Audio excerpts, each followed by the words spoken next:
ejo bundi naje wawe hariya ku kazi se nsanga ye wa mwana neze uriya ntumuzi kumumenya ndamuzi ariko se muzi akora hariya n'ibintu yambwiye byarambabaje kuba atari we wabimbwiye kandi ibyo gukora hariya urumva yavuye ku ishuri ahagera neza ngiye kurangura ndamubaza ndamubwiye nti aho kugira ngo mfunge ubundi wawe gumyemo hano ngenda nkarangura nazo ugahita ugenda yego ako nyine kubera ko natekereza ko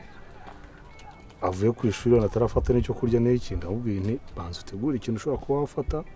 nanjye ndimo hano nusoza mbone guhita ngenda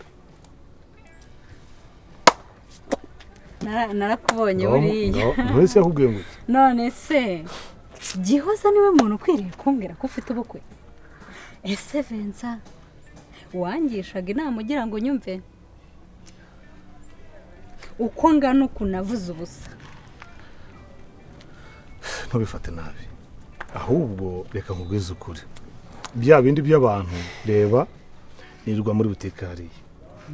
ngasohoka muri butike njya kurangura yego urumva rero ngiye namubwiye ngo